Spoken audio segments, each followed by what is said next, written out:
Tonight, we announced the arrest of a sitting judge in the largest judicial corruption case in modern U.S. history. At 9:47 a.m. on a Tuesday morning, downtown Phoenix, Arizona, federal agents stood before a camera wall inside the J. Edgar Hoover building in Washington, D.C., and made an announcement that would shatter public trust in the Arizona justice system forever. 3.1 tons of narcotics, $2.8 million in cash, 17 encrypted devices, one sitting judge at the center of it all. This was not a case of bribery or judicial misconduct. This was command-level collusion with the Sinaloa Cartel, and it had been operating in plain sight for over 4 years. The name they gave the operation was Project Veil of Justice, and what federal investigators uncovered was not just one corrupt official. It was an entire narcotics pipeline running through courtroom, legal offices, law enforcement precincts, and border checkpoints across Arizona and into 3 neighboring states. This is the story of how a judge became a cartel kingpin, how the justice system became a drug fortress, and how the largest judicial corruption takedown in modern U.S. history almost didn't happen at all. Because by the time the FBI and DEA kicked down the doors, the Sinaloa Cartel had already rewritten the rules. And if you think corruption stays in the shadows, you're wrong. Sometimes it wears a black robe and sits behind a bench. Let me show you how deep this goes. It began at 4:11 a.m. on a cold October morning in Phoenix, Arizona. The city was still. Streetlights glowed orange against empty roads. Neon signs from late-night diners flickered in the dark. A thin fog rolled across the asphalt near the industrial district on the city's west side. But beneath that silence, over 200 federal agents were moving into position. FBI, DEA, ICE, DHS, SWAT teams in full tactical gear. Black Hawk helicopters circling overhead with thermal imaging locked on target zones. Armored vehicles parked in the shadows 2 blocks out from every entry point. They had 16 locations marked on the operation map, all of them tied to one man, Judge Vincent Harlan, a Superior Court judge with 22 years on the bench, a man who had presided over hundreds of drug trafficking cases, human smuggling trial, and cartel prosecution hearing, a man the public trusted, a man the system relied on, and a man who, according to 4 months of covert surveillance, was running the largest narcotics distribution operation in the American Southwest. At exactly 4:32 a.m., the raids began. The first team hit a luxury office suite in Scottsdale, listed under a shell corporation called Redstone Legal Consulting. The front doors were reinforced steel painted to look like glass. The agents didn't bother knocking. Battering ram, flashbang, smoke, shouting. Inside, they found 3 men in business suits scrambling toward a back stairwell with black duffel bags. One of them tried to pull a pistol. He didn't make it 2-step. Agents tackled him into the marble floor. The duffel bag split open. Cash, bundles of $100 bills, over $400,000 scattered across the lobby like confetti. But that wasn't the prize. In the back office, behind a false bookshelf that slid open with a biometric scanner, federal agents found a steel-reinforced vault. Inside that vault were vacuum-sealed bricks of cocaine stacked floor to ceiling, 1.2 tons, pure, uncut, ready for distribution across Phoenix, Tucson, Flagstaff, and Las Vegas. At the same time, 6 miles south, another SWAT team breached a warehouse near the airport. The place was listed as a logistics company specializing in agricultural shipping, but there were no vegetables inside. There were fentanyl pills, over 2.1 million of them, pressed in blue and green, stamped with cartel logos, boxed and labeled for shipment to Southern California and New Mexico. The warehouse had loading docks, industrial scales, shrink wrap machines, and delivery manifests that listed fake produce companies as the buyers. It was a full-scale narcotics super lab operating under the cover of legal trade. And then came the third raid, the one that changed everything. At 4:58 a.m., federal agents stormed Judge Vincent Harlan's private residence in Paradise Valley. The home was a sprawling desert mansion with mountain view, a private gate, surveillance cameras on every angle, and armed security patrolling the property. The security didn't stand a chance. FBI tactical units disabled the cameras. DEA agents breached through the east wing. ICE agents secured the perimeter. The judge was pulled from his bed in silk pajamas, hands zip-tied behind his back, still half asleep and yelling about constitutional violations. But in his home office, agents found something that made every lawyer in the room go silent. A custom-built server farm hidden behind a sliding wall panel, 12 hard drive, all encrypted, all actively syncing data to offshore cloud storage in the Cayman Islands, Panama, and Hong Kong. When the FBI cyber forensics team started cracking the encryption 2 hours later, they realized they weren't looking at a judge who took bribes. They were looking at a judge who ran the entire operation. Inside the FBI Phoenix field office at 7:23 a.m., analysts sat in front of wall-mounted monitors displaying a digital web of names, accounts, routes, and transactions. They called it Operation Copper Veil. The judge had designed it like a corporate empire. Shell companies, ghost logistics firms, fake nonprofit foundations that claimed to help migrant families but were actually laundering cartel cash. Real estate holdings, trucking contracts, legal defense funds, even a private security company that provided armed escorts for narcotics convoys disguised as high-value cargo shipments. At the center of it all was Judge Vincent Harlan. His digital signature was on every encrypted authorization. His biometric access unlocked the vault doors. His encrypted phone had direct contact with 3 confirmed Sinaloa cartel lieutenants operating out of Sonora, Mexico. The analysts traced the money. Over $70 million had moved through Harlan's network in the past 8 months alone. The cash came in from cartel distributors in Mexico and was cleaned through fake legal settlements, inflated consulting fees, sham real estate deals, and charitable donations to foundations the judge personally controlled. From there, the money flowed into offshore accounts and reinvested into expanding the drug distribution infrastructure across Arizona, Nevada, New Mexico, and Southern California. But the money wasn't the worst part. The worst part was the roots. Judge Harlan had used his position and connections to map out every weak point in Arizona's law enforcement network. He knew when Border Patrol shifts changed. He knew which highways had the fewest inspection stations. He knew which judges would throw out cases on technicalities. He knew which prosecutors could be intimidated or bribed. And he had built the Sinaloa cartel, a nearly untouchable narcotics pipeline that ran from the Mexican border straight into the heart of Phoenix and beyond. One senior DEA analyst looked at the data and said it out loud. This isn't corruption. This is command-level collusion. He didn't just protect the cartel, he became the cartel. The FBI director of the Phoenix division stood in front of the monitors and gave the order. We're not done.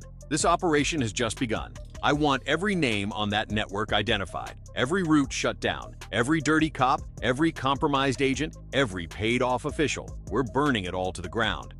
At 6:02 a.m. the next morning, inside a federal command center in downtown Phoenix, a massive digital map covered the entire back wall.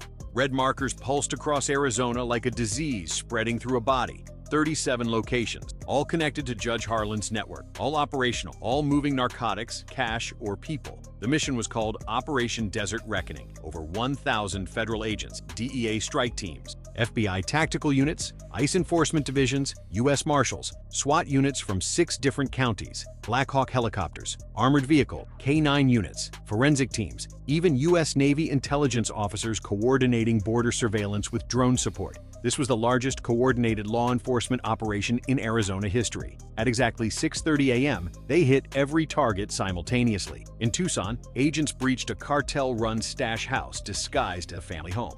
Inside, they found 800 kilograms of methamphetamine packed into false walls, along with 18 illegal migrants locked in a basement room being held for ransom by smugglers working under the Sinaloa cartel. In Mesa, a SWAT team stormed a luxury car dealership that laundered cartel cash through fake vehicle sales. The owner tried to run.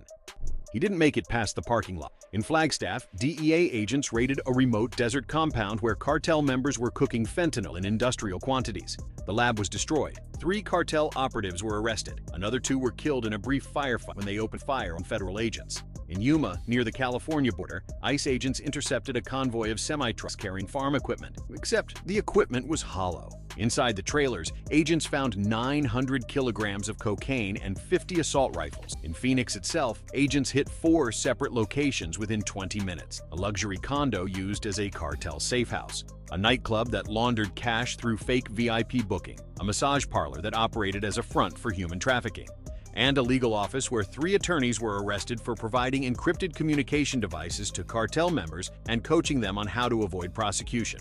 By noon, federal agents had seized 3.1 tons of narcotics, $2.8 million in cash, over 40 weapons, 17 encrypted servers, and arrested 63 people. The underworld took more damage in 6 hours than it had in the past 6 years. But the operation wasn't finished, because when investigators started going through the seized devices and encrypted files, they discovered something even more disturbing. Judge Harlan wasn't working alone. Inside a secure briefing room at the FBI Phoenix field office, analysts displayed logs, emails, financial transfers, and patrol records pulled from the judge's servers.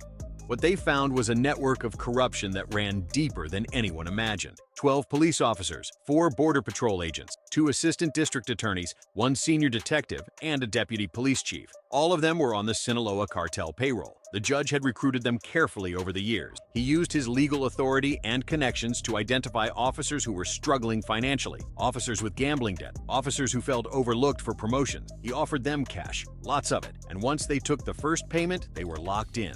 The dirty officers provided real-time intelligence on law enforcement operations. They tipped off the cartel about upcoming raids. They falsified patrol reports to create coverage gaps on highways where drug convoys would pass. They delayed warrant approvals.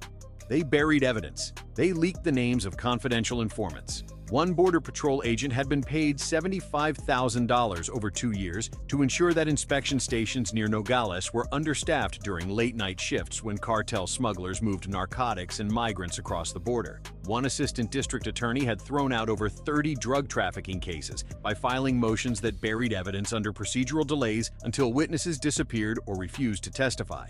The deputy police chief had personally altered dispatch logs and patrol grids to ensure that certain neighborhoods were left unmonitored during cartel distribution hours. Federal agents reviewing the evidence felt sick. One veteran DEA supervisor who had worked in Arizona for 15 years said it out loud. "This isn't just corruption. This is a parallel enforcement system. They built a second police force that worked for the cartel, and the judge was the architect." At 2:47 p.m. that same afternoon, federal agents arrested the deputy police chief in his office. He was in uniform. He was in the middle of a budget meeting. Agents walked in, cuffed him, and walked him out in front of his entire staff. The next day, they arrested the assistant district attorneys at the courthouse. 1 week later, they arrested the Border Patrol agents at their stations. By the end of the month, every name on the list had been taken into federal custody. The badge was being rebuilt from the ground up, but the investigators weren't done yet. When they zoomed out and traced the full scope of Judge Harlan's network, they realized the operation wasn't limited to Arizona. It stretched across 4 states. The judge had used his connections and his legal network to build a continental-scale narcotics distribution system that linked Arizona to California, Nevada, New Mexico, and even Texas. The Sinaloa cartel moved drugs through Arizona because it was the gateway. But from there, the narcotics flowed west into Los Angeles and San Diego, north into Las Vegas and Reno, east into Albuquerque and El Paso. The judge's network included trucking companies that moved legal freight mixed with hidden drug shipments, agricultural contractors who transported fake produce loads, logistics firms that filed falsified shipping manifests, even green energy companies that received federal grants and used the money to purchase vehicles and equipment for cartel smuggling operations. Way stations along Interstate 10 and Interstate 40 were mysteriously shut down for maintenance whenever large convoys passed through. Highway patrol units were reassigned to other regions during peak smuggling hours. Border checkpoints experienced computer malfunctions that delayed inspections long enough for cartel vehicles to slip through. Every piece of the system had been designed to move narcotics without triggering alerts. Federal analysts estimated that the network was capable of moving over 8 tons of cocaine, methamphetamine, and fentanyl per month across the Southwest without detection. But the most chilling discovery came when investigators opened an encrypted file labeled Phase 3. Inside that file was a long-term strategic plan written by Judge Harlan himself. The plan outlined how to turn Arizona into a permanent headquarters for Sinaloa cartel operations in the United States. It included proposals for expanding legal cover through more shell companies, recruiting additional judges and prosecutors, purchasing rural land for hidden labs and stash houses, and even funding political campaigns for local officials who would support cartel-friendly policies like reduced police budget and relaxed border enforcement. The goal wasn't just to run drugs, the goal was to redesign the system so that the cartel could operate openly, legally, and indefinitely. One federal prosecutor read the document and looked up at the agents in the room. He wasn't building a drug empire, he was building a shadow government. 3 months after the raid, Judge Vincent Harlan sat in a federal courtroom in Phoenix, facing over 200 criminal charges: racketeering, conspiracy, drug trafficking, money laundering, obstruction of justice, corruption of public officials, human trafficking facilitation. He showed no emotion. He wore a gray suit. His lawyer sat beside him in silence. Outside the courthouse, family members of overdose victims gathered with signs and photos of loved ones lost to fentanyl, cocaine, heroin, and methamphetamine poisoning. One mother held a picture of her 19-year-old son who died from a fentanyl overdose. She told reporters that her son bought what he thought was a pain pill from a dealer in Phoenix. It was pressed fentanyl. He took it at a party. He never woke up. Another father spoke about his daughter who was trafficked by cartel smugglers and held in a stash house for 3 weeks before being rescued by ICE agents during one of the raids tied to Operation Desert Reckoning. These were the real victims, not statistics, not case numbers, real people, real families, real lives destroyed. And at the center of it all was a man who swore an oath to uphold justice. Power doesn't always need violence. Sometimes it only needs silence, ambition, and a black robe. Because when the people who are supposed to protect you become the ones who destroy you, the system doesn't just break, it collapses from the inside. This story is a warning. Corruption doesn't announce itself. It doesn't wear a mask or carry a gun. Sometimes it sits in a courtroom. Sometimes it signs your legal papers. Sometimes it looks you in the eye and lies with the authority of the law behind it. And if we don't pay attention, if we don't ask questions, if we stay silent, then the people who should be building justice will keep building empires. Judge Vincent Harland is awaiting trial. He faces life in prison without parole. Over 60 others connected to his network have been charged. The Sinaloa cartel lost its most valuable asset in the United States. But the damage is already done. Thousands of lives lost, millions of dollars stolen, a justice system betrayed. And the only reason it was stopped is because a handful of honest agents refused to look away. If you're still watching, tap like so more people see this story. Comment expose if you want corruption like this dragged into the light.